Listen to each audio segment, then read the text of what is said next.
Hi, guys, and welcome back to a new episode of Intermission with Hanson and Simone. I am Simone, and over there across the lovely pond is Hanson. Hi, everybody. How are you guys doing during this intermission? Simone, how was your act? My act has been doing pretty good. It's been snowing all day, so as a New Yorker, I shoveled and then I stayed inside for the rest of the day. Sounds like a snow day. Yeah, how about you? I've been inside all day, but I worked out. Me too. Hey, workout buddies. Yeah, but Workout we buddy. really don't actually work out with each other. It's okay. They don't gotta know that. Well, no, we do. Okay. Simone, we're not late to the party, but we are talking about Disney's newest movie, Encanto. Ladies and gentlemen, if you know nothing of Encanto, then you don't have Disney Plus or haven't been to the theaters in a minute. But Encanto is a movie that follows the magical Madrigals in Colombia, and some people are suggesting that it takes place after the 100-day war, 1,000-day war, 100-day war. Not really 100% sure on when that takes place, but Don't you mean like the 100-Year War? 100-year war. There we go. Clearly, somebody never paid attention in history class. 100-Day War. That's 100 Boy, day, if you don't leave. about 100-day, 100-year, 1,000 days. I mean, but anyway, We follow Maribel Madrigal and her journey of not getting a power. Everybody in the family, except for Abuela, has a gift.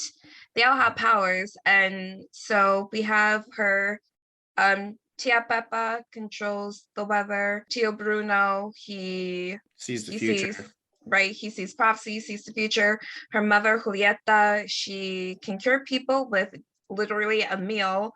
And then you go into the grandchildren, or Maribel and her siblings and her cousins. You have her two older sisters, Isabella, who can grow flowers. Sure. There's an actual name for it. Like there's an Is there actual really? Yeah, there's an actual name for that specific superpower. Sure, to be a green thumb. And then you have Luisa, who's super strong, like literally homegirl, could probably lift up the whole galaxy if you asked her. And then you have Antonio, who can speak to animals. You have Dolores, who can hear Superhero. everything. And then Camilo. Camilo, who is a shapeshifter. And I think I got all of the Madrigal family members. And then Abuela, she doesn't have any powers, but I think her gift is, sharing something that was so personal with her. And that turned into her magic. Or I don't know, maybe her magic was and is the candle and the flame. Maybe. But before we actually get into the miracle, as they call it in the movie, what did you think about the movie? Overall, I give Encanto a nice solid 7.5. As Disney's 60th, as this is Disney's 60th animation film, I think it was very interesting for them to choose an ethnic culture, to choose somewhere that, is non-white. Sorry for people who are white or lack of melanin, but it was a very interesting choice for Disney, and I think it did very well. With that being said, I do think there could have been a lot more. I guess for me, culture, in a way, I do not know Colombian culture. I will not try to sit here and explain or try to somehow build up philosophies on Colombian culture. I do not know specifically Colombian culture, but I just wish that there was more like bilingual speaking or more songs that were in Spanish, stuff like that. But I do really like the fact that throughout the film, you see a variety of Colombian people, right? Because Colombian people are not just one shade. They're all different shades of color. They all have different hair types, as we see with Peppa, right? Peppa is more fair skinned, ginger curly hair versus the rest of her family, but like they're all still Colombian. So like culture wise, it did it for me. But also at the same time, it could have done way more. What about you? I would give the movie an 8 out of 10. Interesting. Yeah, I think I'm gonna push it up to an 8. I enjoyed the movie. I enjoyed the symbolism that took place throughout the entire movie. I'm just trying to catch everything. I agree with you. I would have liked to hear more bilingual speaking throughout the movie versus just that one song that we got in Spanish dealing with Abuela. I think that's my only gripe with the movie. I remember I was talking to some people and they were saying how that it's still very Disney. Though Disney took a step, it's still Disney all over that movie. And I think 100%. I think that's something as we go forward, let's see if Disney takes itself out and kind of let people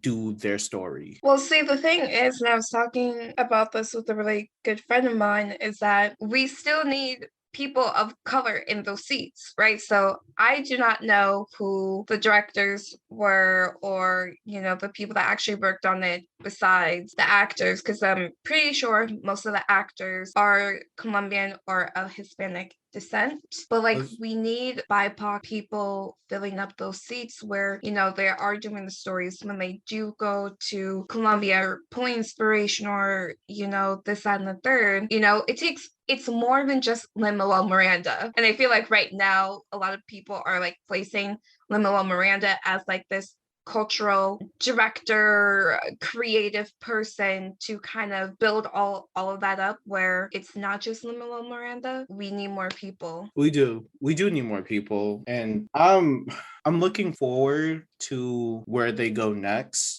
because again, coming from Moana and then we have Frozen 2 in the middle, but that's Frozen. You don't really touch Frozen. But going from Moana to now Encanto, we see Disney is now starting to let go of only using non-melanated people as their stars. Well, I think it goes even before Moana. Like I always go back to Lilo and Stitch. No, I feel that I'm just talking about in like recent movies, because for Lilo and Stitch, we gotta go all the way back to like 2004.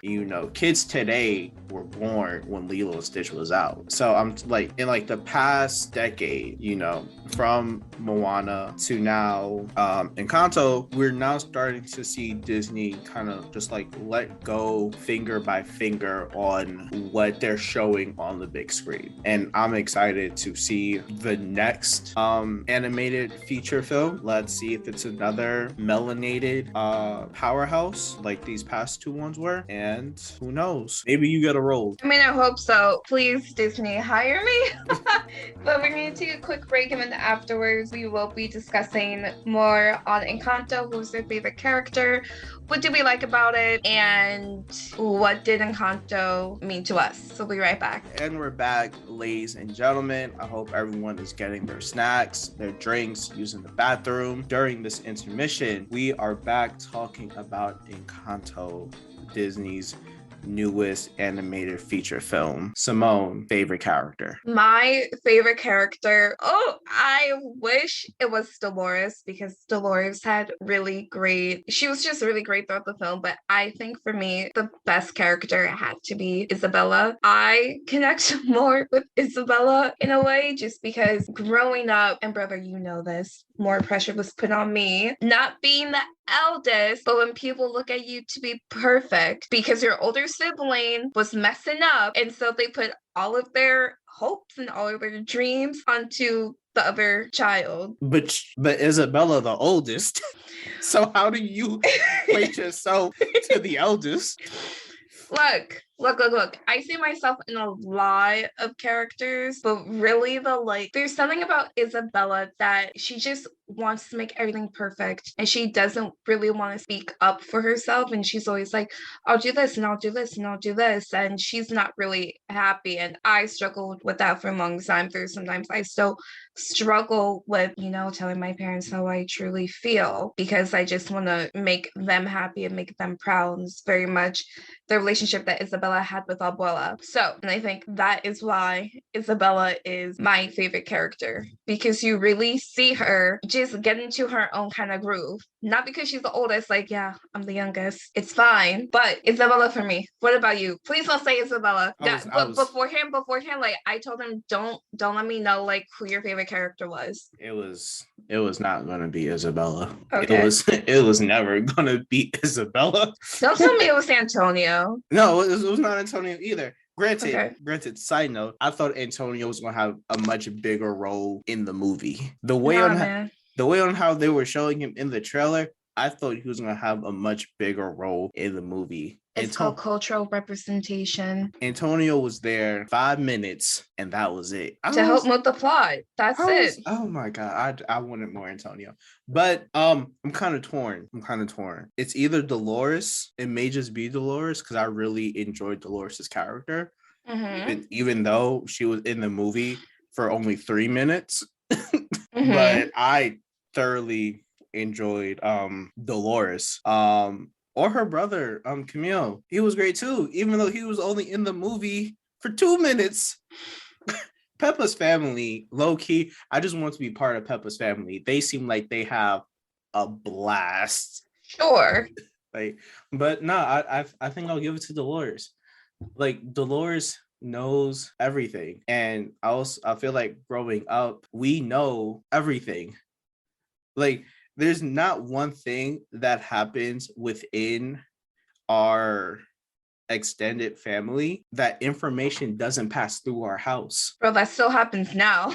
I'm just saying, like, information passes through our house. If someone needed to know something, they'd be like, well, did you go ask Hanson or Simone or their parents because they probably know. I'm just like, yeah, I do know. Yeah. I'm like, I do know. So I feel like that's why I just like gravitated more towards Dolores. But then I also think of her brother Camilo, because I don't really thought we actually saw who he truly was. Because I think being able to shape shift to anyone inside of the Encanto, it just means that he's just able to fit into any situation that arrives to him, right? Like he's just able to adapt to any situation because he's able to move in and out of spaces because of like the chameleon, hence his name. So thank you for clearing that up for us. I mean, some people don't connect dots.